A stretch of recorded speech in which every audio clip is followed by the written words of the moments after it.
then this is what we're gonna draw. This is what we're gonna draw today, and we're gonna draw it through two methods. Because I'm saying the more you're gonna draw this same, the more you're gonna be confident with this, and we're gonna learn how to use AutoCAD. So right now, before we start, I want a little bit to talk about the way of drawing and why we do it the way we do it. As you see here, we have the walls. Okay, this one. And here are the window pane. Yes? And once you're gonna print it, and we will learn printing next time, so it still might not be very clear for you. You will see that, let's say, everything that's gonna be in sectional structural gonna receive a thicker line. Yes?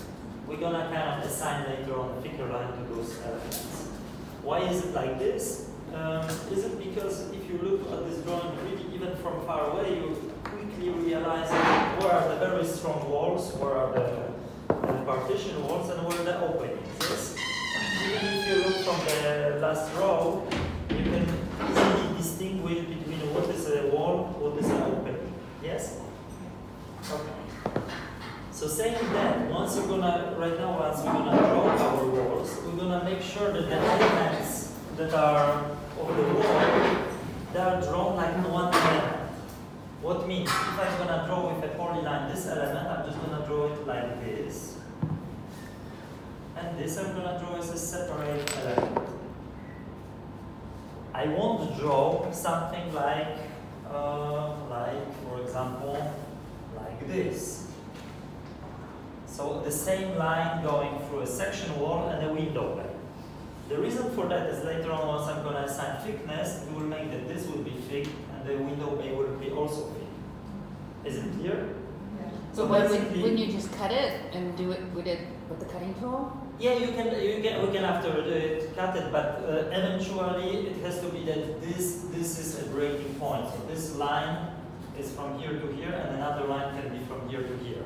But it cannot be one continuous line, because later on, once we're going to start to assign thicknesses, we run the danger that basically what's going to appear on our drawing is one continuous thick line, and it's kind of mislead the reading of it. In Japanese drawings, if you will, there is this kind of Japanese journal, you'll see that for them it's a little bit funny. Sometimes they print everything in one thickness.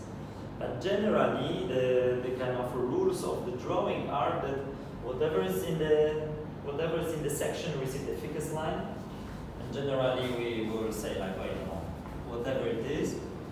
Then all the elements of furniture, whatever is more movable, gonna be like half of this thickness, and what is description and all this kind of hatchings are even thinner. This is this kind of old school. When I was studying, we had this rapidographs, those kind of pens for drawing. So the section one was maybe 0.5. The one for let's say furniture and like less secondary elements like window was 0.25, and all the description were on 0.1 millimeter. And then by using those rules, the drawing becomes very readable. It's very clear here what is the structure, what is in section, what is a kind of secondary element, and this is our language. From now we talk AutoCAD. So this is the technical language of representation. So coming back, for now we don't bother about those lines. This we will explain and we will come to this next time. But as a reminder, if you draw those elements, pay attention to draw the section elements as one entity. Don't draw polylines that will not go like something like this. Because I've seen it. And it makes sense, because as long as you look at this drawing as black and white, let's say like here, you don't really know which element is going through or which one is not. But later on, we're going to start to play with layers, and then we will start to assign those elements in the section into one layer. There's going to be one layer, and there's going to be another layer. And those layers will later on receive certain thicknesses in the print. This is how it works in AutoCAD. Okay? But let's not jump too far away. For today, it's really practice of our tools that we learned so far. So maybe the first presentation I will do, the second presentation is gonna be by Oscar. I will tell you after. So I will show you the easier one. Oscar gonna show you the more difficult one. So a first way to draw a floor plan, basically gonna be something that we already seen. I take a polyline tool, I just draw my element, I draw a line, and then I start a new element, and then I go all around by drawing each bit by bit. Okay? So let me show it, let me start it so you kind of don't feel overwhelmed because we are starting strongly this morning. No joking, directly drawing a floor plan. I'm telling you, you already know everything, so there's nothing to worry. So let me start from here. For example, I have this measurement. So I draw firstly this element. We drew it on our first lesson, so I go for polyline, big ones. Keep orthomode mostly because here you see that this plan is absolutely horizontal and vertical line. There is nothing more. So orthomode, I remind people here, don't trust that you know that it's horizontal or vertical. Orthomode is your best friend here. So I'm drawing the first one, by 1700, enter, go down. So you're gonna see it's really repetitive, and the only thing that you need to worry is to not make a mistake while inputting numbers, but we can always double check. 250 left, and then I go up by 600, and then I go left by 1450, and then I close it. Okay? And once I close it, I press escape because I want this element to be completely separate. I won't continue. And then once I have this first element, the only thing I need to do is again a polyline or a line, doesn't matter. And I draw this distance, this gap for the window. And let me zoom it, it's going to be clearer for you guys.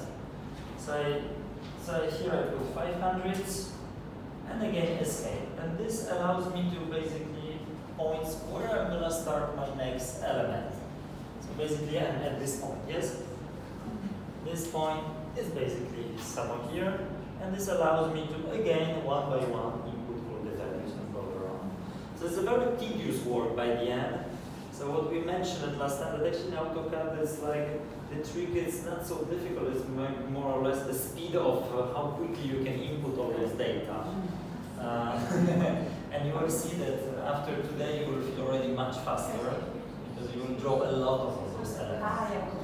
So the next element, I again go to the polyline tool, click on this, go here 950 to the left, enter 250 down. Oh, I make a mistake. So what I press if I make a mistake? Control Z, Command Z. Command Z to come back. Okay, so I've got 250, enter, come back here by 950, enter, and I close. And now for the last one, I'm just gonna mark again.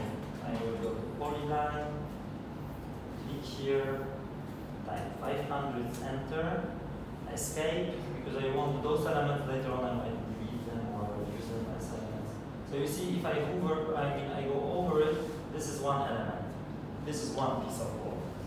So, and it's also important for us that it's a polyline. The cleaner your drawing gonna be, the better. And don't worry, if you don't do it correctly, we will be here to say cleaner, cleaner. Because later on it's like this, like if you start your floor plan gonna be already floating with millions of lines that are not finished, it's gonna be more and more difficult later on. Because you're gonna start to move elements, grab those lines. So we need to kind of at least start with a very clean base and later on work on this. So right now I'm gonna draw this long wall and maybe you try to help me. Here maybe this wall shouldn't be connected with this one. So and you tell me which values I need to do. So I start my polyline and now I go up by how much? Do we know this from the floor? No. Okay, so we need here a little bit of guessing either of measurements. But the first one is 200, as I remember. So I do it 200, and then I go to the left by how much?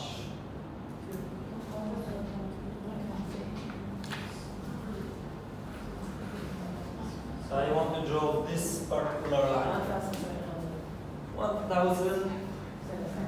No, because I'm drawing from this point. So I want up this. So right now I draw this point. So what did we say the dimension was? 100?